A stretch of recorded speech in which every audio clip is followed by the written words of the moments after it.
Je travaille pour l'organisme Certipac, qui est un organisme de certification et de contrôle. Pour aujourd'hui, nous sommes mandatés pour réaliser une supervision de la commission d'évaluation organoleptique sur le cahier des charges sous-main-train IGP. L'objectif de la supervision, c'est de vérifier que la commission se déroule en respectant différents critères du cahier des charges.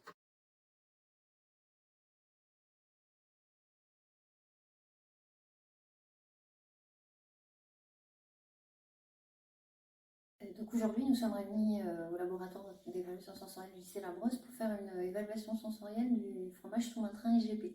Donc il s'agit des commissions officielles qui permettent de dire si le fromage a bien la typicité ou pas. Cette dégustation se passe en deux phases. Donc une première phase où on présente les fromages par moitié pour pouvoir évaluer la forme, et l'aspect et l'odeur.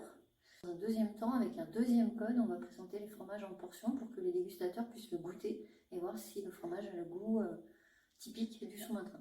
Donc pour la partie visuelle et olfactive, une note de recevabilité est donnée, et pour la partie gustative, une seconde note de recevabilité.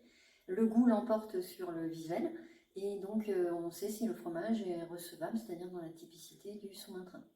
En cas d'écart, on signifie au fabricant qu'il y a un écart, et si l'écart est important ou renouvelé, en fait, il peut y avoir une sanction.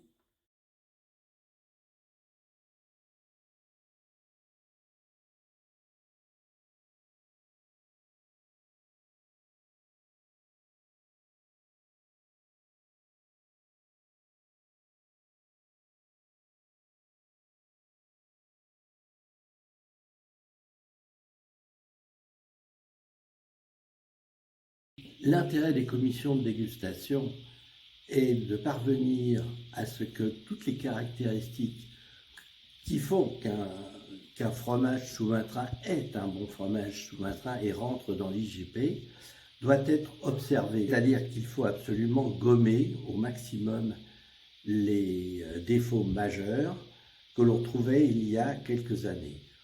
Aujourd'hui, on peut considérer que la quasi-totalité des défauts majeurs ont disparu de façon à parvenir, et c'est le cadre de l'IGP qui nous l'impose, mais qui aussi a son intérêt, pour parvenir à une qualité optimum.